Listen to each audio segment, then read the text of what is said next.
자리에 앉으시길 바랍니다. 평생을 아주 신실하게 하나님을 섬기며 살아온 두 노부부가 있었습니다. 이분들은 주변에 있는 사람들이 안타까워할 정도로 굉장히 가난했어요. 근데 성실하게 행복하게 살았습니다. 어느 날 이 노부부의 집에 불이 나버렸습니다. 초라하지만 마음 편하게 살 수 있던 전 재산이 완전 작은 집이 잿더미로 변해버렸습니다. 이제 남은 것이 아무것도 없죠. 소식을 들은 이웃 사람들이 위로차 찾아왔습니다. 그때 노부부가 이렇게 고백합니다.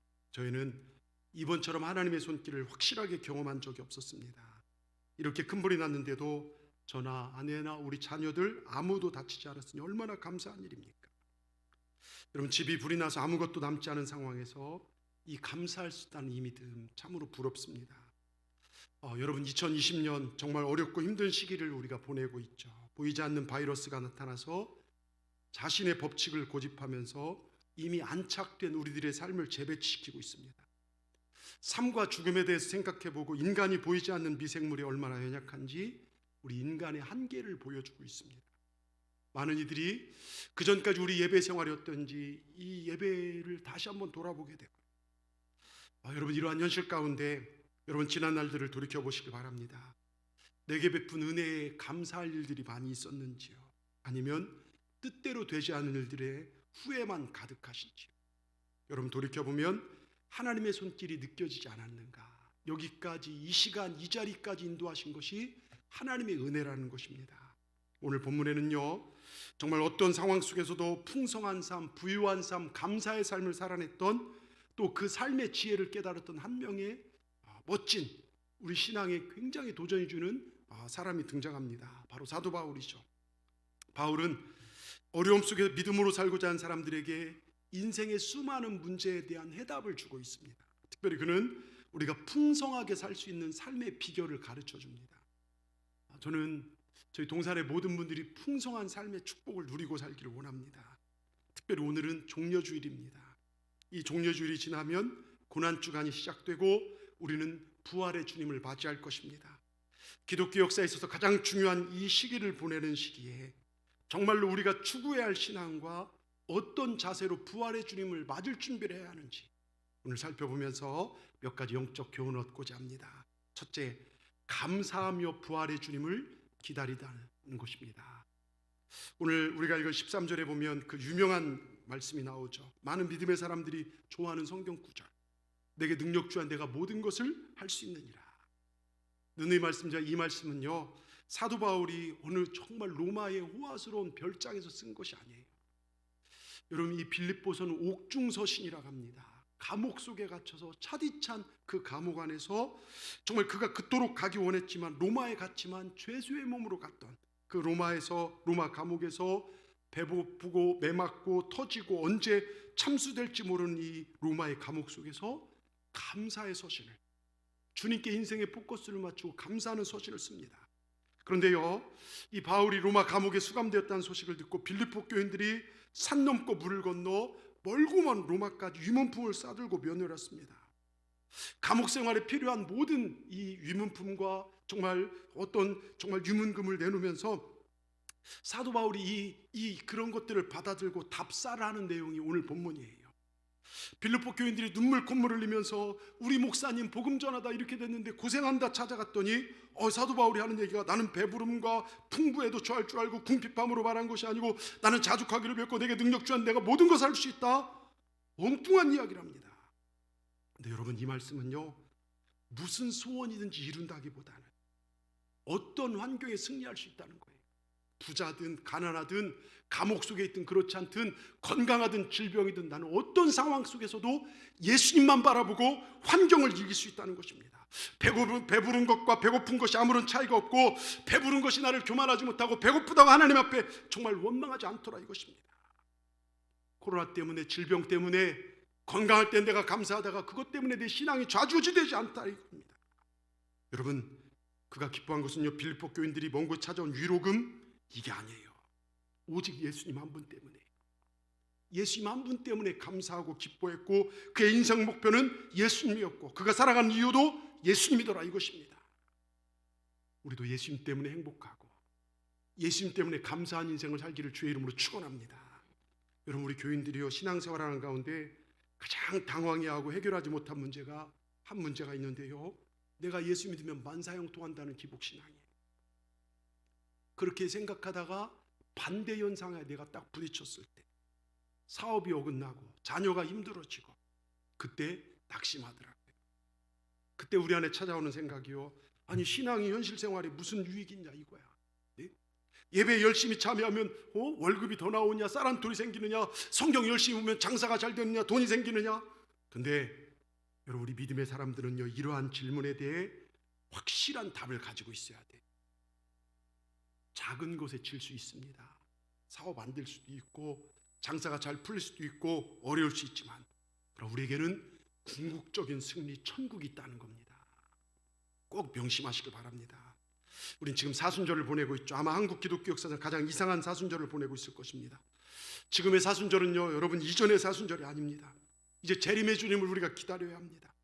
세상을 심판하시고 믿는 자를 구원하실 주님 오심을 기다려야 합니다. 어찌 보면 지금은요, 기질이 되고 있는 거예요. 알곡과 축정을 하나님께서 거리고 있는 때 같습니다. 여러분, 직분을 떠나요, 거짓과 진리, 진짜와 가짜가 구별되는 때가 이때인 줄 믿습니다. 이 사순절 기간요, 회개하라, 천국에 가까웠다라는 주님의 음성을 잊고 내가 살진 않았는지 깊이 반성해 보시길 바랍니다. 조금 안 되면 낙심하고, 조금 잘 되면 주여 감사하고, 말씀을 들을 때는 감사하고, 그렇게 살아야지 하면서도 조금만 상처받으면 분노하고 화내고 삐지고, 그런 신앙일에 이탈해버리는 그러한 모습이 아니라 어떤 상황에도 감사하고 자족하는 우리 삶이 되시길 주님의 이름으로 축원합니다. 전에 제가 담당했던 한 권사님, 길을 가다 넘어져서 팔목이 부러졌어요. 기부스랬습니다. 돌아오는 예배에 팔목 부른 채 거기는 목사님들이 안내를 서요. 헌금을 목사님한테 드리고 이렇게 들어오더라고요. 제가 이렇게 받아서 봤더니 감사 제목이 그거예요. 발목이 부러진 것이 아니라 팔목 부러져서 감사합니다. 그래서 이렇게 내 발로 하나님을 예배하여 나올 수 감사합니다. 여러분, 어떤 상황에 처해 있든지 상황이 중요한 게 아니라 하나님의 인도하심의 손길을 분명히 믿고 있다면 상황을 넘어 감사할 수 있더라 이것입니다. 어떤 젊은 부부의 간증을 들은 적이 있어요. 아내가 자궁 내막증이 걸렸어요. 이 자궁 내막증이 걸리면 임신도 어렵고 생리 때 남자는 모르는데 엄청난 고통이 온답니다. 얼마나 심하면 생리만 나오면요, 응급실에 실려갈 정도로. 그러니까 이 두 부부의 짐입니다. 야, 이렇게 살다가는 감사할 게 없을 것이다. 근데 말씀을 듣고 기도하다 감사의 깨달음이 왔어요. 왜냐하면 딱 따져보니까 날짜가 정확해요. 한 달에 3일만 통증이 있더라고요. 3일만요. 그러니까 27일 동안 건강함에 대한 감사가 그동안 없었다는 것입니다. 그래서 건강한 27일에 대해서 감사가 터져나, 이런 날을 주신 하나님께 감사합니다. 하나님께서 이 가정 어떻게 하셨겠습니까? 치유와 회복으로 역사하셨고, 가정의 평강이 임했고, 27일 약을 써도 안 된 것이요, 27일의 건강함을 감사하기 시작하면서요, 여러분, 이게 내막증도 치유되고 생명까지 잉태하게 됐습니다. 여러분, 감사가 더해지면요, 우리 일상이 자족되더라고요. 오늘 11절 고백처럼요, 여러분 11절에 뭐라고 써 있습니까? 내가 궁핍함으로 말한 것이 아니라 어떠한 형편에 나는 자족하기를 배웠노니 어떠한 형편에도 나는 만족할 수 있더라 이것입니다. 부하고 가난하고 배부르고 배고프고 잘나고 못나고가 내 환경을 넘어뜨린 것이 아니라 어떤 형편에도 나는 주님께 감사하더라 이것입니다. 여러분, 우리 교인들을 이렇게 돌아보면요, 우리 가운데 물질로는 가난하지만 믿음에 부유하신 분들이 계셔요. 보면 어떤 분들은 물질로는 여유가 있어요. 근데 은혜 생활은 거지처럼 궁색한 분들도 계시더라고요. 세상적인 욕심은 머리 끝까지 차올랐는데 아직 은혜 생활은요, 거지처럼 살아가는 사람. 육신의 장막에 대한 욕심은 많은데 심령의 집, 정말 천국의 집, 집에 대한 것을 생각지도 않고 거의 빈집 폐가 같은 사람들도 계셔요. 여러분, 성경 이런 사람들 뭐라 한 줄 아십니까? 물질적인 풍요로움 속에서 하나님 주신 은혜를 상실하고 교만하게 사는 사람, 자기 잘난 맛에 사는 사람, 시편을 통해서 이렇게 말씀하고 있습니다. 시편 106편 15절 같이 읽겠습니다.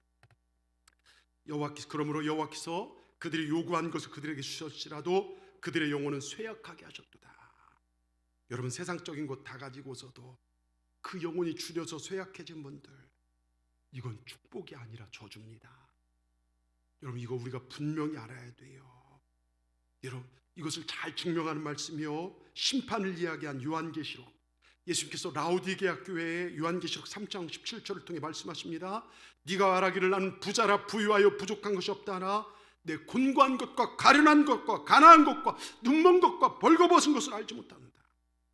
영적 가난을 책망하시더라 이거예요. 여러분, 세상 것이 아무리 풍성해도 하나님 은혜가 풍성하지 못하면 그는 불행한 사람입니다. 그런가 하면 반대로요, 우리 교인들 가운데 어렵고 힘든 상황 속에서도 오직 믿음과 순종으로 멋지게 역전하여 사시는 분들이 많이 계세요. 많은 것을 가지고도 불평 속에 살아가는 사람이 있고 적은 것을 가지고 감사하며 살아가는 사람이 있습니다. 오늘 바울은 어떠한 형편에든지 처하든지 자족하기를 배웠다는 그의 고백은 어떤 형편에서 나는 감사하기를 배웠다는 거예요. 여러분, 묻겠습니다. 이 시간 여러분의 삶은 감사로 충만해져 계십니까? 아니면 불평과 불만으로 충만해져 있습니까? 여러분, 우리 하나님의 사람이 되었으면요, 행복의 차원이 달라져야 될 줄 믿습니다. 다른 사람과 비교하여 속상해하고 부러워하고 불행하는 것, 이거 이제 그만하십시다. 신앙인은요, 부러워하는 차원이 달라야 합니다. 썩고 없어질 것들 부러워하지 마시고 영원히 남을 가치를 부러워할 줄 알아야 될 줄 믿습니다. 이런 사람은 환경에 따라 행불행이 결정되지 않아요. 우린 예수님 안에서 우린 가난에 처하든지 풍부에 처하든지 모든 것이 하나님의 은혜인 줄 알고 감사할 줄 알아야 될 줄 믿습니다. 여러분, 감사함으로 부활의 주님을 맞이할 준비하는 우리 동산의 모든 분들 되기를 주의 이름으로 축원합니다. 두 번째요, 긍휼의 사랑을 알고 나누며 부활의 주님을 기다리자는 거예요. 긍휼의 사랑을요. 여러분, 2000년 전의 종려주의를 한번 생각해 보십시오. 지금 주님께서 어린 나귀 새끼를 타고 예루살렘에 들어갔을 때 수많은 사람들이 호산나 호산나 외치면서 종려나무를 깔고 주님을 화무했어요. 종려나무를 깔아서 종려주의래요. 근데 주님은 아셨습니다. 저들의 외침이 금방 바뀔 것이다. 저들이 나를 배신하고 나에게 침받고 나에게 따귀를 때릴 것이며 저를 십자가에 매달리라, 나를 십자가에 매달릴 것이다. 그러나 이 일은 하나님 아버지가 원하신 일이고 이 일을 내가 가지 않으면 저들을 살릴 수 없게 나는 이 일을 긍휼의 마음으로 걸어간다. 여러분, 주님 마음에 안 들어도, 내 생각이 안 맞아도 내가 지금 하는 일이 하나님의 일이기에 우리를 긍휼히 여기시는 그 사랑의 마음으로 묵묵히 예루살렘으로 들어가 주십니다. 그것을 기념하는 것이 종려주일이에요. 이 종려주일에 주님의 긍휼의 마음, 풍성하신 사랑을 우리도 배우고 실천하길 주의 이름으로 축원합니다. 여러분, 우리가 때론 교회 일을 맡으면서 또 직장생활하면서 때론 가정생활하면서 내 마음에 안 들어도, 저 사람 생각이 내 마음에 안 맞아도 내가 지금 하는 일이 하나님의 일이니 감사함으로 여러분 그 일을 감당하고 계십니까? 여러분, 주님께서요, 한번 생각해 보십시오. 우리를 고칠 때 주님의 모습을 한번 생각해 보십시오. 내가 힘들어할 때 나를 안아주는 주님의 모습을 한번 생각해 보십시오. 십자가에서 내 죄를 담당하신 주님의 그 모습을 상상해 보십시오. 거기에 짜증이 있겠습니까? 귀찮음이 있겠습니까? 원망이 있으시겠습니까? 주님의 얼굴에는요, 제가 본 주님의 얼굴에는 나를 살리시는, 내가 살아간다는 그 기쁨이 가득해 있습니다. 예? 저와 여러분을 살리신다는 기쁨이 그 얼굴에 충만했습니다. 내 병이 고쳐질 때 나보다 더 기뻐하신 주님의 얼굴, 여러분, 그 사랑으로 우리에게 다가오셨습니다. 여러분, 내가 뭘 얼마나 잘해야, 얼마나 바쳐야 주님이 나를 위해 십자가 지시겠습니까? 나를 사랑하시기 때문에 긍휼의 사랑으로요. 우리도 이 긍휼의 사랑함으로 모든 일을 바라봐야 돼요. 여러분, 창세기에 보면 요셉이 나오죠. 우리 수요예배 때 제가 잠깐 살펴봤는데요, 각별한 아버지의 사랑을 받는 이유로 형들에게 미움받고, 형들의 미움으로 말미암아 처음에 동생 요셉을 주기로 했지만 애굽의 노예상에 팔려버립니다. 노예로 팔려간 요셉은 바로왕의 시위대장 보디발의 집에 종사를 하는데 하나님이 언제나 함께 하시니까 그 집이 넘쳐나요. 축복이요. 얼마나 일을 잘하고 성실한지 보디발이 자기 아내만 맡기지 않고 다 맡깁니다. 근데 우리는요, 억울한 일을 당하고 힘든 일을 당하면요, 내가 왜 이렇게 살아야 하나 불성실할 수 있지만 요셉은요, 내가 노예로 가더라도 거기서 하나님의 자녀로서 일을 성실하게 감당하더라 이것입니다. 근데 보디발이 없는 때에 보디발의 아내가 요셉하고 유혹을 하는 거예요. 젊지요, 잘생겼지요, 일도 잘하지요. 이 요셉을 유혹합니다. 자기 방으로요. 근데 그 유혹을 이긴 결과가 억울한 누명입니다. 그런데 하나님은 아십니다. 내가 그 순간에도 진실되게 사는지, 그 순간에도 불평하고 사는지 우리 하나님은 다 아십니다. 하나님께서 보고 계신다는 사실을 요셉도 안 믿었습니다. 결국 억울한 누명을 쓰고 죄수의 몸이 되어 왕의 감옥에 갑니다. 한마디로 산 넘어 산입니다. 얽혀진 인생의 문제가 풀려질 만하니까 얽혀진 인생이 더 얽히고 설켰습니다. 여러분, 중요한 것은 요셉의 신앙의 자세예요. 그 인생의 고통스러운 와중에도 그는 하나님을 원망하지 않았습니다. 불평하려 하셨습니다. 그리고 나를 왜 이런 자리까지 오게 했는가? 형들을 원망하며 내가 나중에 잘 되면 내가 이것들, 이 형들을 가만두나 봐라. 원수 갚는 것을 곱씹지 않았다는 겁니다. 오히려 창세기 클라이막스 50장 21절에 보면요, 요셉은 인간적으로 어쩌면 원수 같은 형들이지만, 죽여버리고 싶은 그런 형들이었지만, 그러나 그 형들을 위해서 위로해 주었다. 자, 창세기 50장 21절을 보십시오. 우리 같이 한번 읽어보겠습니다. 자, 시작. 당신들의 자녀를 기리다 하고 그들을 간곡한 말로 위로하였더라.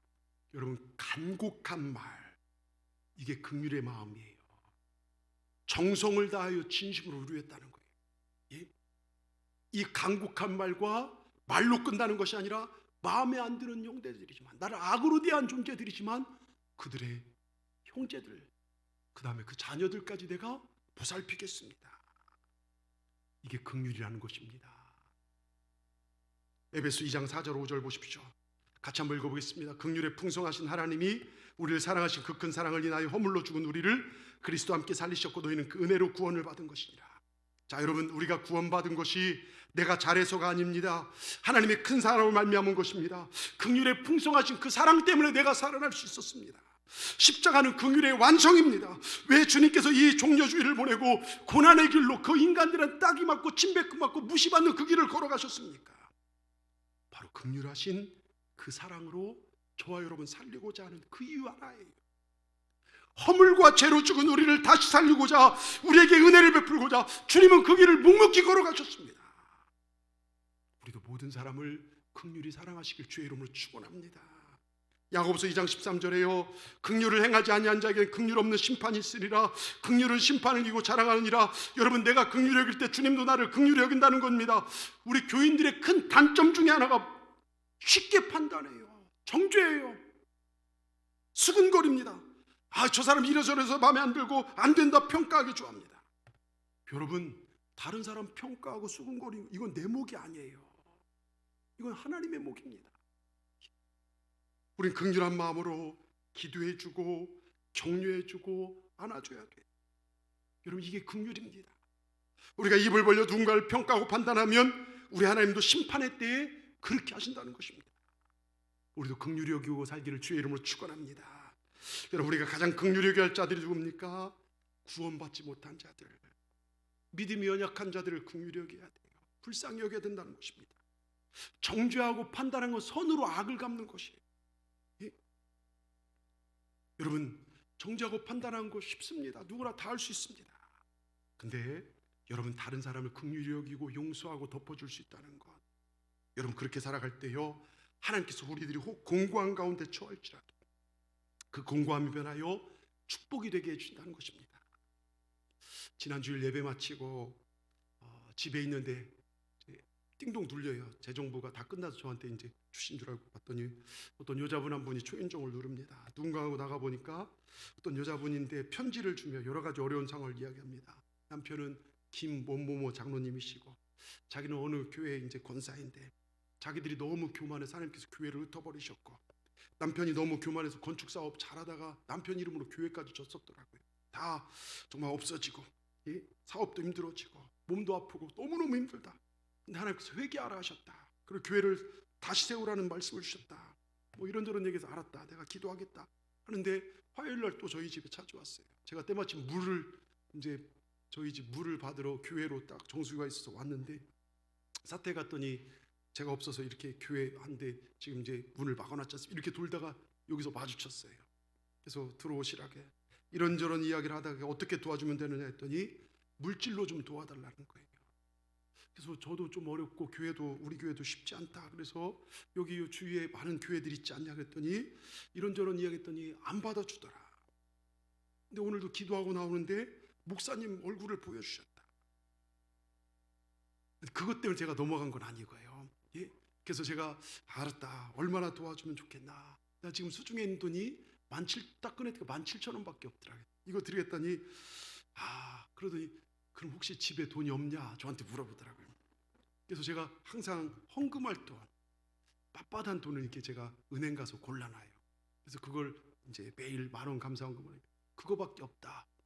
그랬더니 그거라도 좀 달라. 알았다 해갖고서 제가 집에 가서 몇만 원을 챙겨서 이렇게 드렸어요. 근데 그게 긍휼한 마음 같더라고요. 그냥 이것만 저기 할 수 있지만 남들이 보면 저도 이상하다 하겠지만 이게 긍휼히 여기는 마음이 아닐까. 우린 평가하고 에이 당신 사기꾼이야 저리 가 이런 얘기 할 수 있지만 정말 때론 주님이 그런 모습을 보시지 않을까. 불쌍한 모습으로, 가장 낮은 자의 모습으로. 여러분, 우리가 때론 공고한 가운데 우리가 처할 수도 있어요. 긍휼히 여길 때 그 공고함이 변화해 축복이 된다는 것, 실패가 변화해 성공이 되게 하시고 낙심이 변화해 소망이 되게 하시며 아픔이 변화해 기쁨이 되게 하는 것이 긍휼함이더라 이것입니다. 우리도 이 긍휼함 베풀고 살기를 주의 이름으로 축원합니다. 오늘요 긍휼함을 베풀었던 빌립보 교인에게 사도 바울이 어떻게 풍성한 축복을 여러분 보십시오. 오늘 빌립보 교인들은요 가난할 때든지 풍부하든지 하나님이 원하신 걸 먼저 행했어요. 그들은 억지로 하지 않았습니다. 하나님의 일을 기쁨으로 행했습니다. 그 어려운 상황에서 사도 바울을 돕고자 헌금을 하고 헌금을 사도 바울은 그걸 받아서 어려운 교회를 이제 도와주죠. 오늘 15절 보십시오.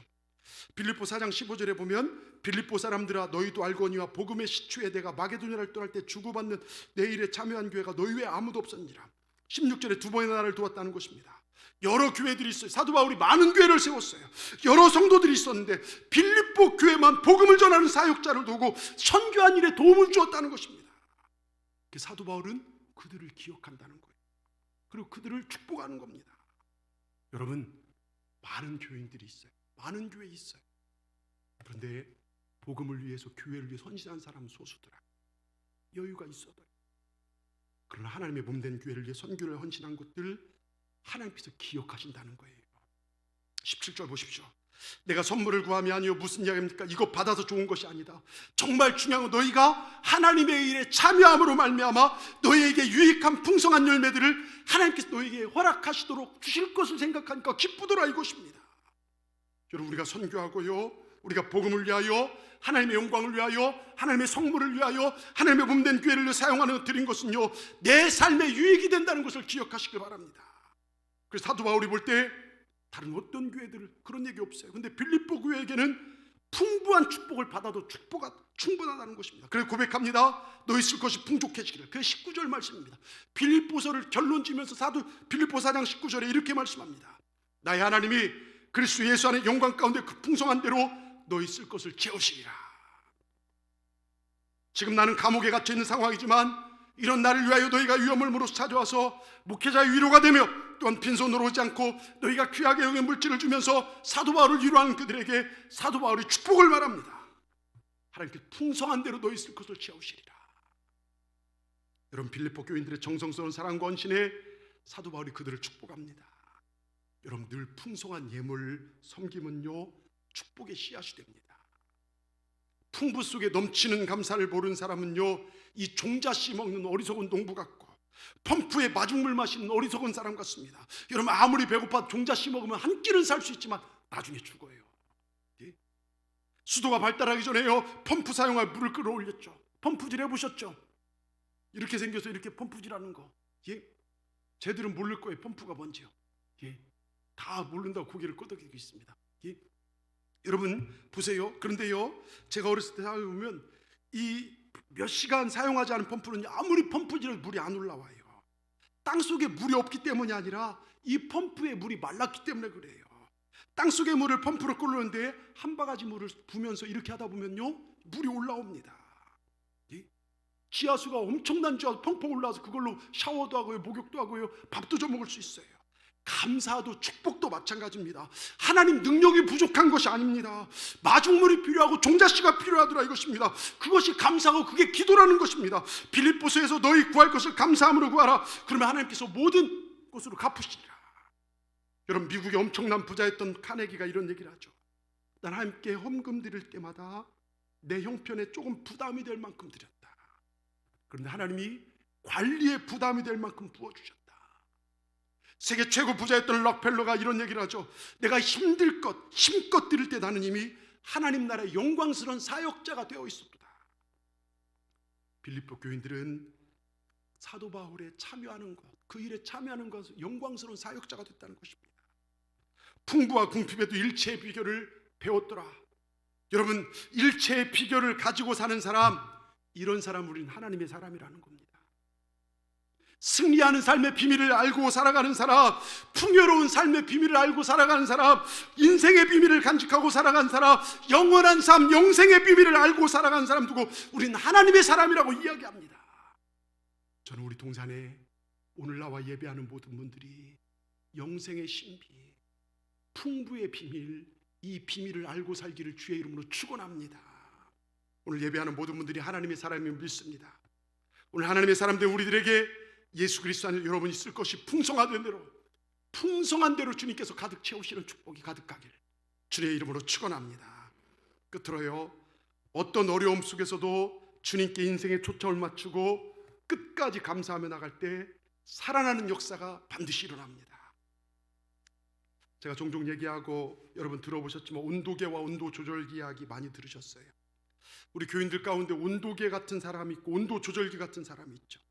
온도계는 날씨 추우면 내려가고 더우면 올라갑니다. 뭡니까? 환경 따라 기분이 오르락내리락합니다. 신앙생활이 어떨 때는 막 올라가고 어떨 때는 내려갑니다. 기쁨이 오르락내리락합니다. 근데 온도 조절기는 날씨 추우면 조절기로 딱 맞춥니다. 조절기에 따라 방안 온도가 달라집니다. 날씨가 더우면 조절기 내리면 시원해집니다. 뭡니까? 안으로부터 오히려 바깥의 외부를 조절합니다.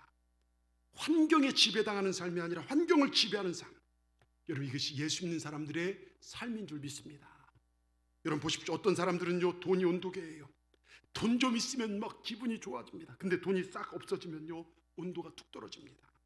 어떤 분은 자식이 온도계예요. 자식이 좀 잘 되면 그렇게 잘 돼야 자식이 안 되면 힘들어집니다. 어떤 사람은 기분이 온도계입니다. 기분 좋으면요, 심장까지 빼주려다 기분 마음에 안 맞으면요, 기분 나쁘면 교회고 목회자고 여러 성도 보이지도 않습니다. 이게 온도계 인생입니다. 근데 온도계는 내가 어떻게 할 수가 없어요. 온도계 때문에 환경적인 거에 집중하고 살면 환경 때문에 울고 웃는 삶을 살다 이것 때문에 내 인생 망가지더라고요. 근데 온도 조절기는요, 내가 영향을 미칠 수 있는 영역들입니다. 환경이 어렵죠. 우리는 뭐 할 수 있죠? 기도할 수 있어요. 우리는 어렵지만 기도할 수 있습니다. 내 살림이 막다른 골목 같지만 믿음의 눈을 열고 보면 살아계신 하나님이 여전히 나와 함께 하시더라. 지난밤에 올라와서 기도하는데 시편 23편 4절 말씀, 내가 사망의 음침한 골짜기로 다닐지라도 해를 두려워하지 않고 주께서 나와 함께 하십니다. 여러분, 이 말씀을 얼마나 감사한지 몰라요. 주님이 나와 함께 하신다. 여러분, 정말 주님이 나를 도와주시면 난 일어설 수 있다. 이게 온도 조절기입니다. 사람 뒤에 넘어진 삶이 아니라 오히려 다른 사람을 세워주고 사랑 베풀고 살 수 있는 삶. 여러분, 지금까지 어떤 삶을 살아오셨습니까? 온도계 같은 삶을 살아셨습니까? 아니면 온도 조절기 같은 삶을 사셨습니까? 우리 옆분들 살짝 쳐다보십시오. 당신은 온도계야 조절기야 한번 물어보십시오. 여러분, 우리 온도 조절기를 어디에 맞춰야 될까요? 예수님께 맞춰야 합니다. 오늘 본문 13절, 내게 능력 주한 내가 모든 것을 할 수 있다. 사도 바울의 초점은 능력 주신 주님께 맞췄어요. 그의 기쁨은 오직 예수님, 그의 인생의 목표도 예수 그리스도, 살아간 이유도 예수님, 오직 예수님 때문에 행복했고 기뻐하며 감사하며 살아갈 수, 환경 때 풍부에 처하고 배부름, 배고픔 이게 상관없이 예수님께 맞춰지니까 어디든 감사하더라 이것입니다. 여러분, 온도 조절기를 예수님께 맞추시기 바랍니다. 1940년요, 제가 문자도 보냈지만 한국교회 어려웠죠. 일제강점기 아래에요. 신사참배 강요 정책 때문에 수많은 선량한 그리스도인들이 신앙의 정조를 빼앗겼고 어떤 사람 신앙의 정조를 죽기 투옥되기도 하고 혹은 죽기도 했습니다. 지금 인도, 네팔, 저 요르단 선지자님들하고 매일 이렇게 문자 주고받다 보면요, 락다운 걸려서 먹을 것도 없어요. 네팔 같은 데 먹을 것도 없어서요, 락다운 걸리면 도시가 폐쇄, 몇 명 예배 드려갔다가 목사님들 잡혀가고요. 신두 축제 지들 다 해놓고 교회에서 움직이려니까 문을 닫아버렸어요. 살 수가 없어요. 여러분, 힘든 시기에 여러분, 그런 와중에요, 삼척 지역의 최인규 권사님, 우리 감리교 권사님인데요, 고난당했습니다. 경찰 당국은 그에게 온갖 회유와 고문을 했죠. 그래도 굴복하지 않습니다. 경찰서장이 마지막 수단으로 이 최 권사님에게 똥찌개를 지우게 하고 가슴에 나는 신사참배하지 않는 최인규다 써붙이고 이거리저거리 끌고 다닙니다.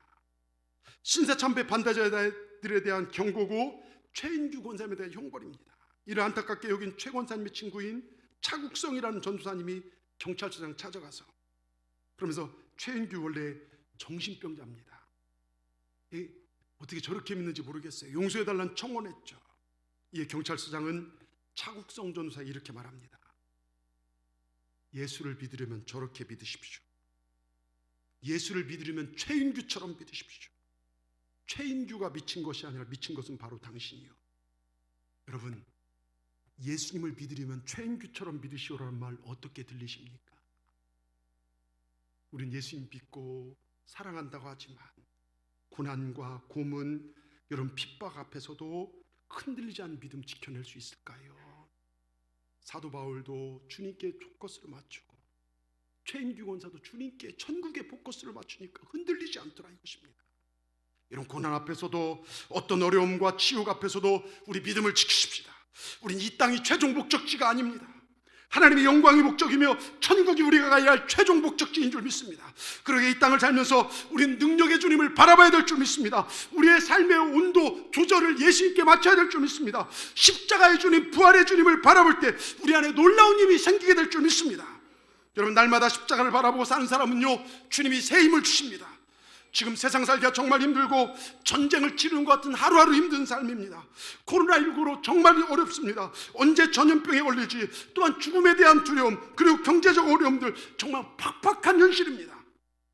이럴 때 우리에게 필요한 것은 세상을 하는 힘입니다. 벌떡 우리를 일으킬 수 있는 힘입니다. 자존심을 나를 살려주는 힘이고 절대로 기죽지 않는 힘, 비틀거릴 때마다 나를 강하게 붙들어주는 강한 손의 힘, 어떤 형편에도 자족하며 감사하는 힘이 필요합니다. 그런데요, 이 힘은 내가 낼 수 있는 힘이 아니에요. 내가 없는 힘이 필요합니다. 밖으로부터 오는 힘이 필요합니다. 십자가에 가까이 나가서 나를 위해서 자기 자신을 버리신 하나님의 아들을 바라보고 붙들고 놀라운 사랑을 다시 체험할 때 생기는 힘이 이 힘인 줄 믿습니다. 그것이 내게 능력 주시는 하나님의 힘인 줄 믿습니다. 오늘 하나님 말씀하십니다. 너는 네가 바보 같고 쓸모없고 어리석고 연약하고 세상 경쟁에 뒤처지고 어려운 경제 사정으로 살맛이 안 난다고 말하지. 그런데 나는 네가 얼마나 좋은지, 얼마나 사랑스러운지 모른단다.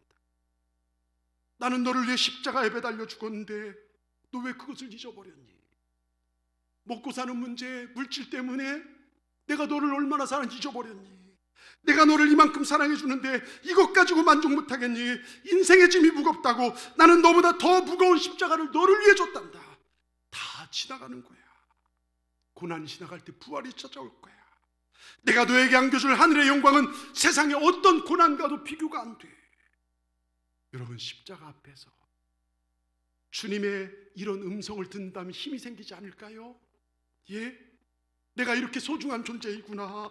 나는 절대 시시하게 인생을 살 수가 없구나. 내가 가난하다고 해서, 내가 병들었다고 해서 하나님 나를 가볍게 취급하지 않는구나. 내가 연약하다고 해서 하나님이 나를 시시하게 여기지 않고 더욱 귀하게 여기시는구나. 나는 소중한 존재야. 여러분, 이 자아의식이 회복되는 거, 이게 설교예요. 하나님 나를 사랑한다. 이 설교를 통해 여러분 자아의식이 회복되기를 주의 이름으로 축원합니다. 그럴 때 힘이 생기는 겁니다. 주님은요, 오늘은 내가 고생해도 내일 우리를 춤을 추게 만드실 줄 믿습니다. 여러분, 그러니까 우리가 주님께 인생의 포커스를 맞추고 감사해야 될 줄 믿습니다. 한번 돌아보십시오. 예? 여러분 인생 한번 돌아보시기 바랍니다. 지금까지 교회 생활해 오면서, 교회 일하면서 2020년 정말 시작했는데 이 3월까지 지나면 4월 첫 주인데요, 어떤 감사가 있었는지, 뜻하지 않은 가정의 어려움, 코로나19는 질병의 두려움, 교회 예배에 대한 부담감, 경제적 어려움으로 한숨만 쉬고 사시지 않으셨습니까? 아니면 그 와중에도 어떤 감사가 있었냐 이겁니다. 나는 감사할 일이 없다고 생각되는 분이 계십니까? 입만 열면 불평과 원망이 나오진 않았습니까? 근데 그 안에서도 감사의 이유를 찾아보시길 바랍니다. 하루 사이에도 언제 어디서 무슨 사고가 날지 몰라요. 병원마다 환자가 넘치고 갑자기 사고를 당해 실려온 사람들이 가득합니다. 코로나19로 엄청난 사람들이 격리되고 죽어가고 있습니다.